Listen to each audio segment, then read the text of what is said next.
Okay, I was sent this video on deep squats and the dangers thereof by one or probably many of my students for my Paul reacts. So I won't react, but I will respond. Let's see what is being shared here.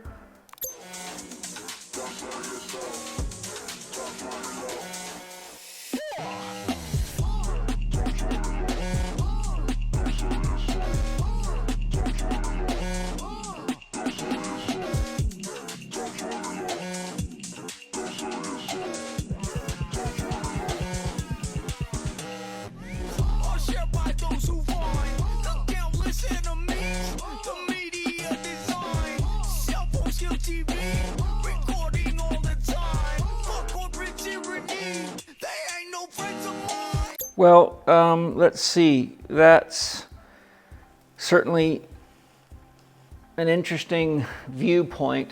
Here's my concerns with regard to that. For those of you that don't know who I am, my name is Paul Chek. I'm the founder of the Chek Institute. I've been rehabilitating human beings and teaching them nutrition and holistic lifestyle coaching and many other things for over 40 years. And so having studied all these things very deeply and having developed my own system of primal pattern movement and studied infant development and developmental history of human beings and related sciences, these are the thoughts I'd like to share. One, the fact that there's a belief that deep squats are bad for you overlooks something very critical, and that is the fact that the human being is the only animal in nature that has to pump feces uphill against gravity. So if you look at an upright human being, you will see the ascending colon rises up on the right, then it becomes the transverse colon, and it leaves down on the left as the descending colon, and it takes a turn back toward your rectum to become your rectum. That's called the sigmoid colon. And the toilet, as we know it, wasn't even invented till something like 1847. I believe it was Thomas Crapper from England that invented it. Prior to that, all the way, we were squatting, and there's many countries in the world today, there's billions of people that still squat and poop and pee over a hole, not on a toilet. And the reason that's important is because when you squat down, in order to poop, one, you have to relax the muscles of your legs, because if you keep your muscles turned on and you don't relax, then your stabilizer system turns on, and your pelvic floor is part of your stabilizer system, and the external anal sphincter is striated skeletal muscle. The internal anal sphincter is smooth muscle, so it functions as an organ. But once your colon has enough fecal material, it activates stretch reflectors in the sigmoid colon, which then reflexively inhibit the external anal sphincter, which is a striated skeletal muscle, and that comes with relaxation of the pelvic floor so that the sphincter can open and allow the feces to pass, and it needs the support of the pressure on the right thigh to push the fecal material up and around the bend, and then it needs the pressure of the left thigh to squeeze the sigmoid colon like you squeeze toothpaste out of a tube. It won't just come out by itself. So we had to squat in order to defecate, without which we would have been constipated all the time, which would set us up for tremendous problems with fungal and parasite infections and bacterial dysbiosis, just to name a few, not to mention, the negative effects of rotting in your body. Next, we did not have chairs. Chairs are a fairly recent invention. Maybe the Egyptians were the first to invent them. In my research, it tracks back to the Egyptians. But we did not sit in chairs to eat. We did not sit in chairs to have meetings. We did not sit in chairs for long periods of communication. We squatted and we drew things on the ground. We used the ground like a blackboard, and we squatted around fires and sat on the ground or laid on the ground. We had to squat down to deal with little children. We had to squat down all the way to the ground till your hands touched the ground in order to gather. We had to squat down to pick up the animals that we had downed. We had to squat down to scoop up water. If you look at our actual primal nature, it's unquestionably undeniable that we needed the full squat, which is sometimes called the ass to grass squat, in order to function.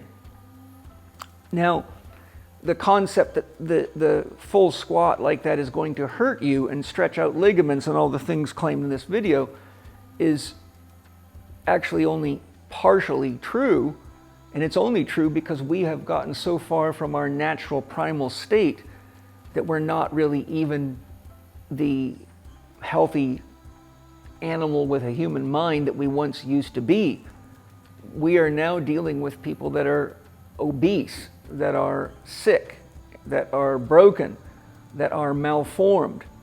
And so the reality of it is that we have to look at the ability that each person has based on the integrity of their body and the function of the biological systems. For example, if your gut's full of inflammation, then your core's not going to work, your joints are not going to be healthy, and you're going to have a hard time not only squatting, but doing any primal pattern. In my system, the primal patterns are squatting, lunging, bending, pushing, pulling, twisting, and gait, all done standing on your own 2 feet with no support, which you'd have to do in nature to survive, and then gait, which is walking, jogging, and sprinting, which are neurologically shown to be 3 different programs.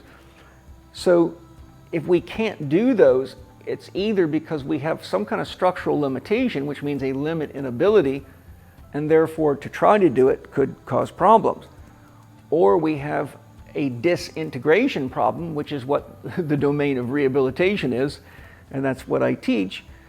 And that cannot be separate from diet and lifestyle factors, because the reality of it is, if you look at the function of each of your organs, you'll find that your organs, which are what creates life in you, are what largely tells your muscles what to do. When your colon's full, it tells your legs to squat.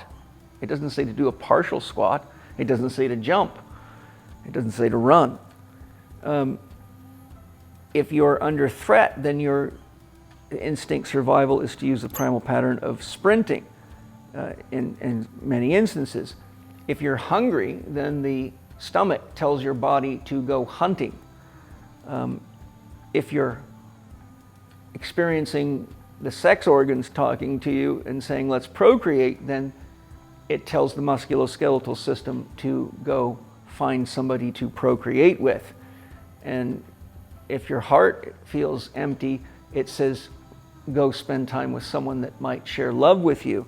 So without an exhaustive review, you can see that the musculoskeletal system is actually, you can call it the slave of the internal systems, and therefore our primal movement patterns are designed to not only support us in feeding life to us so that we can live, but to interface with nature.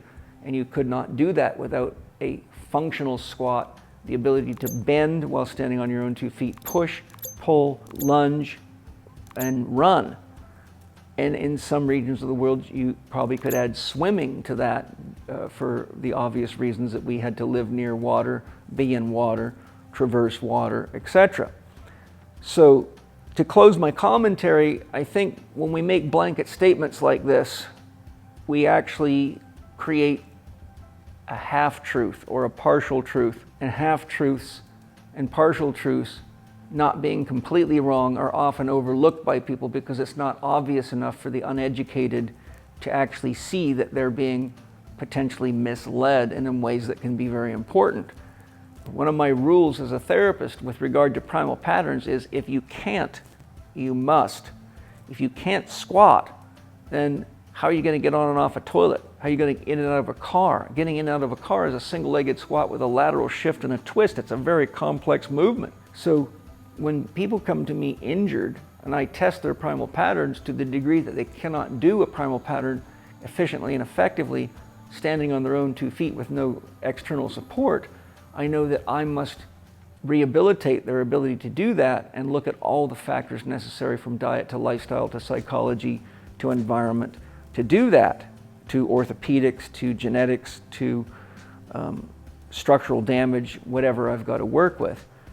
So, and that's what Czech professionals are trained to do. The Czech Academy is a 5-year program that teaches you how to scientifically evaluate people, how to test muscles, test movement patterns, test the nervous system, evaluate the digestive system, the hormonal system, the key systems of the body, injury history, psychological factors, trauma history, and then put together a comprehensive program that restores not only a person's ability to have their natural primal movement abilities, but to interface with any environment that they want to be in as effectively as possible, but particularly the environment that they live in and that they work in.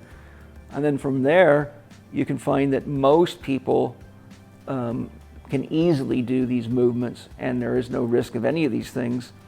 And so we must be careful about what we believe without enough understanding, and I hope my commentary is supportive of you to see that what's shared in this video is a partial truth, and very partial, but that there's more to it, and that you can realize that if you can't do a primal movement like a squat, then you need professional help, because it means that you're probably at the state now that you could not survive in nature on your own without a city and without all the, kind of props that people have become so used to in a sedentary lifestyle. So thank you.